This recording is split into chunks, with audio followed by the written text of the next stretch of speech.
So last time on Beauty in Black, Angel's life is spared. Kimmy is evading everyone until she gets caught. And she still has a plan of escape, even if it's dangerous. Want to know what happens next? Stay tuned. Hey, y'all. It's Lighten Up with Letitia, and I'm Letitia, your host, and we're back with the next two episodes, episodes 13 and 14 of Beauty in Black. And episode 13 is called By Any Means. So we are right back where we left off, where Officer Traxon and Kimmy are stuck upside down in his car, in the overturned car, and they narrowly escape. Now, a woman stops to help them, and while she's trying to help Traxon get out, Kimmy literally jumps in her car and steals her car away. She's better than me because if it was me, I just would have called 911 for her. Sorry. Moving on. So we're at Jules' home now where he is enjoying his daughter's birthday party, and Mallory calls him to tell him that Horace is going to be on his way home soon. And she is still asking who Roy has been sleeping with. Now he says, okay, yes, I know who she is, and I will bring her to you as soon as I find her. And Mallory's like, okay, by the way, where is Roy? I've been trying to call him and he hasn't answered. I can't find him at all. So Jules ends up calling Traxon, and I'm sorry, Jules calls Traxon trying to find out what's going on, finds out that basically it, Kimmy took out the car. Traxon is hurt, don't have no car. And Jules is still telling him basically, you better find her. And if you don't find her, you better not come back. Now, see, again, if it was me, you know what I'm saying? There's so many people in this series that I feel like, child, y'all need to just run away. And Traxon will be the next one because he's out here with no car, he out here hurting. And if Kimmy destroyed it and you can't find her, you have no way of getting anywhere. I would just be like, okay, let me just go on my merry way. But that's just me. I digress. Anyway, Jules confirms that Alex is waiting for Roy at the Josephine. So he informs Mallory then that Roy is indeed at the Josephine in room 3922. And then he has to inform his wife and his daughter that he has to go and leave for work because this family is so very needy. Anyway, Charles is kicking it at Delinda's place, and Dustin's dusty behind, his old thirsty self come and tries to get up with Charles. But Charles was like, nah, I've been in here before. I didn't tip you before. You ain't noticed me before. You didn't have no holler for me then. You ain't gonna need to have no holler for me now. Trying to get close to him and everything. But Charles just keeps turning him down. And then Charles switched it up on him. Like, do you know who's that bee that stole my car? And then he was just playing with him because he was like, because you know that bee is gone, right? He's unalive at this point. So basically, get from around me. So then no, Dustin goes back over to Angel because he is still trying to talk Angel into going to go rob Charles. But Angel notices across the room that he sees something that was like not quite right. So he goes across the room and he approaches this stripper girl, Felicia, who has a young girl with her. He recognizes that the young girl has been drugged up, and he realizes that it is Kimmy's sister, Sylvie. And he finesses Felicia to let him have Sylvie. So he takes Sylvie into this closet to give her a place to be safe and everything. He informs her that he knows Kimmy. He's going to call Kimmy. He's been trying to call Kimmy, but it keeps going to voicemail. But he told her to stay there because he has to go back out there and shake his behind on that stage. Now, meanwhile, Mallory, child, they're in the car. Mallory's in the car with Jillian and Calvin. Tells Calvin to pull over, tells Jillian to get out, and then tells Calvin to basically take her to the Josephine so they can go confront Roy. Now she gets the key and she goes up, finds that the room is all jacked up and that the window is completely gone. When they go look out, they say, oh my gosh, they believe that he's jumped. But they can see him. He actually landed on the balcony below them. Now that's very weird because I'm just like, okay, if you're in a high rise, I guess every room doesn't have to have a balcony, but I just think it's kind of weird that one room would have it and one room wouldn't on the same side. Why wouldn't there be balconies on each one? But anyway, Calvin runs downstairs to where he is and he says he's still alive. Why did Mallory say shit? Like she was mad that he was still alive. Anyway, he's still alive, and he's like, call the ambulance. She's like, no, no, just meet me down in the parking garage. So because she doesn't want the publicity, right? Oh my gosh, she is always about all of the show. So she made Calvin carry and dang near drag the man all the way down all of those stairs till they got to the parking garage. And while she was waiting for her car, she calls Jules and told him that he needs to get Roy some help because, again, she's talking about this will. They can't have any drug addicts in the will. They can't have anybody that has any kind of substance abuse problems because then they will forfeit their shares.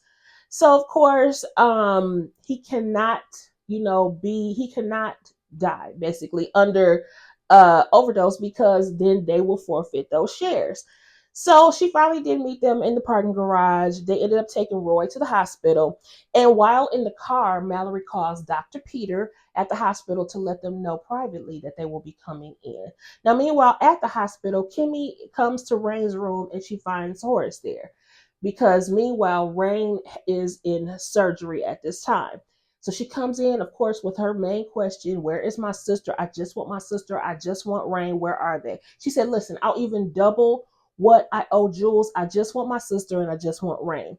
So he explains that Jules and his brother had an illegal thing going on and he knew nothing about it. But he recognizes that Kim is smart and savvy and caring, but that she can also be ruthless. And he says, I need those types of attributes to enact my plan. So what he wants her to do is go back to, life is normal and go and gather some information more so about Jules because he is putting together a plan to cut his brother out of the will and then later on wants to cut his sons out of the will as well.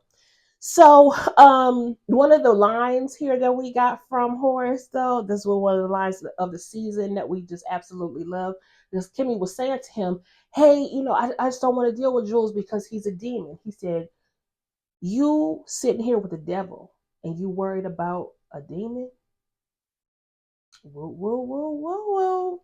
Child, dangerous. Anyway, again, he needs her to go back and gather the information. And he said, meanwhile, he will look for her sister. So she said, well, while we're talking, then let's talk. I ran over body and I unalived Delinda. And he was like, what bodies? That's not, that was so funny because I almost felt like, I think he thought maybe she was saying that she had run over Ina's body, which, we had always, let me make sure this is still on. Okay. Just because, that's been what we've been trying to find out this whole time. Because again, only a select few people know who actually hit Ina. But anyway, she had to explain, no, she goes by the name Body. She runs the club for Jules. And then he said, okay, well, we won't worry about them. They were probably low lives anyway. She said, well, what about your son? I unalived Roy. And he was like, what? Like, how? What do you mean? And she said, I pushed him out of a window. And he was confused because he said, well, what window? What hotel? So she says, at the Josephine. He said, no, that can't be. You must be mistaken because we own that hotel. We would know. I would know by now if something happened at that hotel. And so then as soon as that happens, knock, knock, knock, Dr. Peter comes to the door and walks in and says, Mr. Bellery, I heard that you were here and I wanted to let you know that your son is being taken to a room now. He said, which son? Roy. He had an accident. What happened? He had an accident at a hotel. So that's where it was confirmed there. And Dr. Peter said, okay, I'll take you to where he is. Horace tells him to go out. I'll come and meet with you. And he tells Kimmy her very first lesson in power. If you're going to unalive an MF, do it. Don't half-ass it. And never accept responsibility. Ever. Now, speaking of Roy, Horace goes directly down to Roy's room and demands to know what is happening. Roy claims that he fell, and Horace gets enraged. and he thinks he's lying because we know he's lying because Kimmy just told him that she pushed him out of the window. But anyway, so he started poking him with his cane, right? Calling him wicked, son of a bee, like just like his mama. And through tears in his eyes, Roy is saying that he's sorry. And he's like, yeah, you sorry. You a sorry son of a bee, blah, blah, blah. He said, why don't you just go jump out of a window again like you did when you were 8 and you were 10 and you were 11? You ain't been ish since you were born. And I'm just like, this is so sad. This was very difficult to watch. It was a very sad display. And I was looking at Mallory like, what kind of wife are you? Even if just for show, she wasn't sticking up for him or anything. And so he yells out, if you don't get your ish together, you better be in that office. And here go Roy. Now Roy is piping up. What the F you gonna do? All that kind of stuff. They're going back and forth. Roy is calling his daddy weak and shitty. And I can't wait until you fall in the dirt. And when you do so, I'm going to piss on your grave. I mean, the way they were talking to each other was just a terrible display. They are certainly not family. And the thing is, I'm like, this is what I think, y'all. I really do not think that these boys are Horace's sons. I really don't think they are. I believe that these kids are probably Roy and Charles. At least Roy probably belongs to Norman because remember, Olivia and Norman used to mess around when she was married to Horace. I really think that these are not his sons, and that is the reason why he hates and resents them so much. So then finally, like I said, he's poking them with the cane or whatever. Roy's telling them to stop, and finally Roy had to end up grabbing the cane from him and made Horace lose his balance. And again, just a horrible display of how the power dynamic between son and father, but it was actually very sad. And then finally, Horace storms out and leaves. But before he left, he said, you will regret the day that I am deceased. And we just heard that basically he's putting together a plan to cut them out of the will and everything. So I think that's what he means. So when he goes to leave, then Mallory and Roy starts to argue like they always do. Now, meanwhile, back in Rain's room, her surgery went well. And she tells Kimmy she didn't tell Horace anything, but she recognized that he already knew a lot anyway. So she tries to convince Kimmy that she needs to listen to him. And but Kimmy's like, listen, I still need to find my sister and I lost my phone. So Rain gives her phone and then tells her, hey, she said, yeah, I need to call to see if Angel left me a message or if he called or anything like that. Come to find out, he did leave several voice messages saying that he had Sylvie. And of course, she hears that message, she gets alert, and she runs out. Now, meanwhile, at the club, Felicia comes asking Angel for Sylvie, and he denies knowing where she is, even though the last time she saw Sylvie, she was in Angel's care. So anyway, Kimmy ends up calls him and tells her that she's in the closet and everything.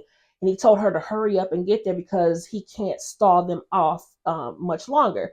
So when she leaves out, like I said, Kimmy left out despite Horace telling her to stay there, but she couldn't wait. She left out.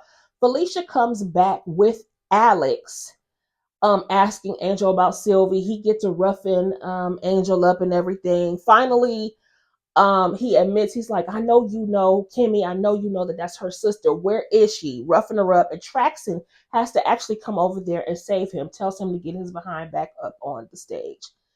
And that is how the first episode ended. Episode 14 is called A Wild Ride. And we are still back in the club where Traxon is back and he is mad as hell because you remember Kimmy wrecked his car. He is hurting. He had to get up out of that rubbish. And he took a licking and just kept on ticking, and here he is back.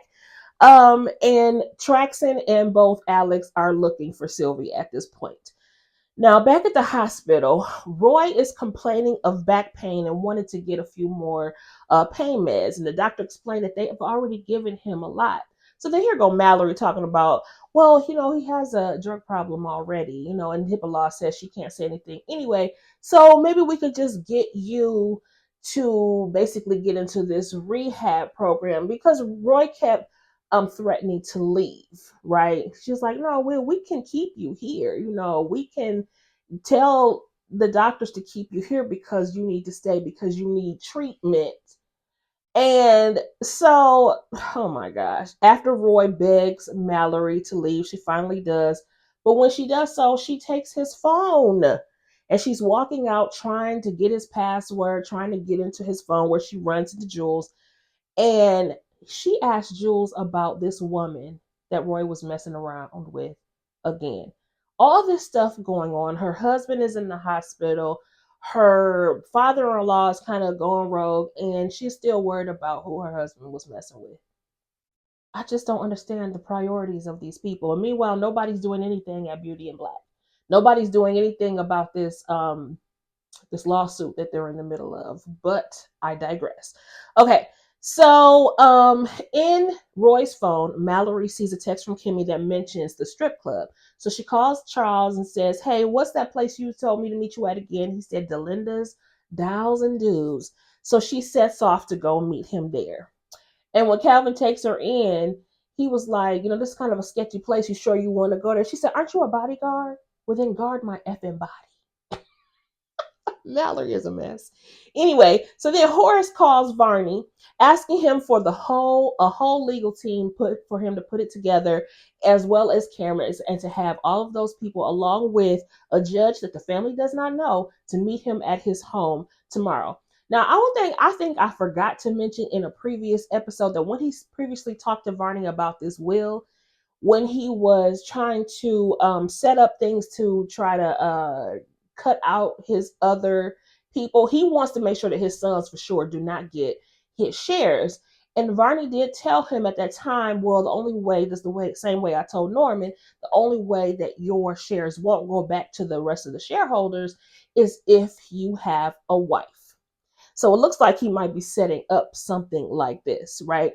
So Varney is still worried about Roy telling Horace about him and Mallory, that thing between him and Mallory. And Horace was like, "I already know that that's not true." He said, "Want to know why I know that that's not true, that you've been messing with Mallory?" And Varney was like, "Yes, because of my integrity and because your daughter-in-law would never do that." He was like, "No, sir." He was like, "Because I don't miss a thing. And even when you're not speaking, you're talking." He talking about that body language. He knows doggone well that Varney is more into his son than into his daughter. Moving on.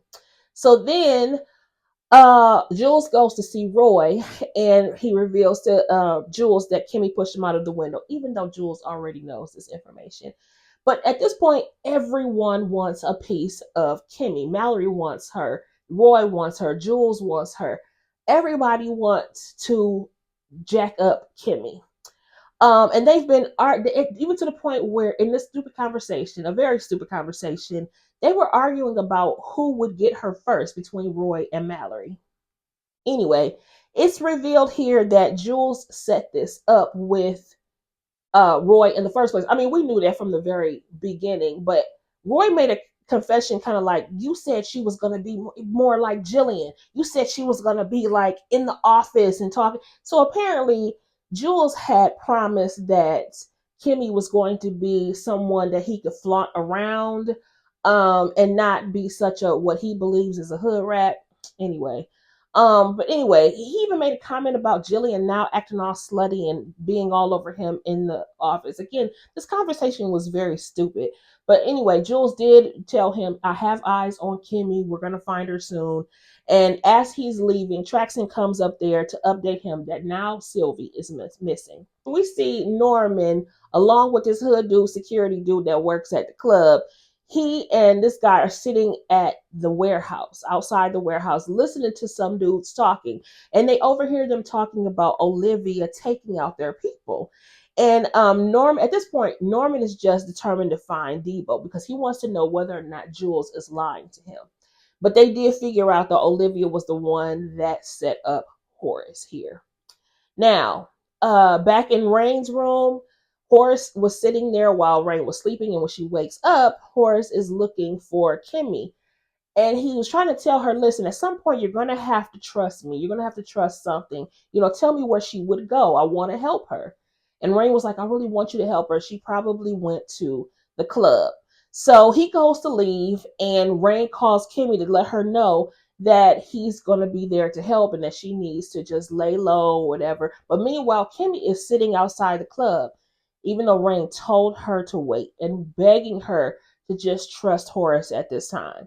Now, meanwhile, inside the club, Mallory shows up, meets up with Charles, and they looking at the action and everything, and he's like, oh, if you looking for something, you looking in the wrong direction. And she's like, no, I'm looking in the right direction.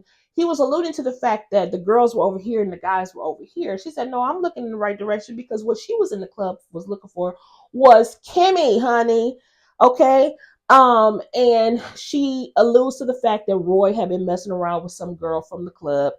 And then when she spotted Felicia, she got up, walked over to that redhead, and asked her about Kimmy. But she doesn't seem to know where Kimmy is. Now, Kimmy is still outside. Now, she hasn't gone in yet, but then Horace busts into the car and asks, what are you doing, girl? And he said, I need to go in there and get my sister. She was like, you're going to need to trust somebody at some point. Let me go in there and get it. So what you'll need to do is put together a plan. You call Angel, tell Angel I'm going to have my truck out back, and tell Angel to bring Sylvie to my truck out back. So inside, Angel is distracted while he's on stage. And when he finally did get off, he was able to get Kimmy's call. So she does give him the information on the plan with Horace. And so then they start putting together the plan and everything. Again, outside, Horace does pull up in his truck, and he goes to pay his parking and his young and fresh fee. So when he went in, he asked for somebody young and fresh. So they asked him for more money. He parks his car, and then he sits out there and he waits. Now, meanwhile, Norman pulls up to the motel, where Kimmy and them stay, and pulls a box case out with him and knocks on the door. Inside, there's Debo sitting on the bed. And immediately, Debo starts apologizing for hitting that woman. Now, he is very much high in the sky, okay? And he brings up Jules. And I'm sitting here like, why is Debo confessing this, knowing doggone well he didn't do this? But then this conversation gets very confusing. Norman is asking him questions, and Debo is answering them, but I'm not quite sure that Debo knows the questions he's actually answering. Because whenever Jules would get mentioned at all, he'd be like, oh, I'm not supposed to say anything. Oh, well, tell Jules I didn't say anything. Oh, I didn't say anything. I don't know. It was a mess, mad confusing. He started talking like super crazy. Debo was. And then at this point, Norman starts taking out all of these torture apparatuses, right? And then we go to the next scene, which is back at the club. Mallory gives up on finding Kimmy for the night, and she gathered Charles to go. Now, he is sitting here worried about his car. He's like, no, because they like to steal cars around here, whatever. But they head out, him, Calvin, and Mallory. And Dustin comes up there one more time trying to get at Charles. Child, the way Mallory snatched that phone and said, let's go, because what was Charles about to give in this time? No, sir. Dustin is very dusty. He's very thirsty, and we're not fooling with him. Anyway, on their way out, they see Felicia again. And so Mallory asked Felicia, gave her some money and said, hey, tell me all that you know about Kimmy. And so she says, well, I have a picture, shows her a picture who she is. Okay, and then Mallory walks out. Meanwhile, Angel went back to the closet to go get Sylvie, but child, she was not in there. And when he came out, Traxon punches him for wasting their time. Then Felicia had Sylvie again and was about to take her out back because somebody had requested somebody fresh and young, right? So Traxon has a vendetta against Kimmy. So why is he snatch up Sylvie and say, I hope they take it out on your ass and all that kind of stuff? I'm just like, see what I'm saying? Everybody wants Kimmy right now, and they want her to pay, and they want her sister to pay for it because they're mad at her as well. I'm like, oh my gosh. Anyway, so then Felicia tries to warn Sylvie to try to like get it together or whatever. Girl, you just gonna make it worse for yourself. You in this life now, so you just gonna have to deal with it. She throws Sylvie into Horace's truck, and Thank goodness he was able to calm her down, because also, like I said, she had been drugged. And so he explains that he's there to help. He knows your sister Kimmy. He calls Kimmy. Kimmy talks to her briefly. They exchange I love yous and things like that, whatever. And she said Horace is going to help you. So they put together this plan. She told him to start the car, and is when she comes in, he needs to drive her out. So, child, she came up in that parking lot like a bat out of hell, busting up in that thing. So she's driving around all crazy. He was able to get his truck out of the parking lot, as well as I saw a couple of other cars go out of the parking lot as well. So people was trying to escape that bad boy. And then she made the biggest mistake though. I was like, girl, you should have made that huge U and followed that truck right on out. Of course she does not. She stops, she hits a car, she stops. The security guard busts out her window, whatever. Finally, she was able to get away from him, but she didn't bust that U wide enough because she ended up getting stopped again. Jules runs out of the club. He snatches her out of the car, child, and threw her back into the club. And that's how it ended. We gotta stay tuned. We have 2 episodes left, and if you make it this far, don't forget to like, share, comment, and subscribe to the channel. I am feeling so much better today. I appreciate everybody for all of the well wishes. Your girl was down yesterday. Oh my gosh, but I'm feeling much, much better today. And again, until next time, holla.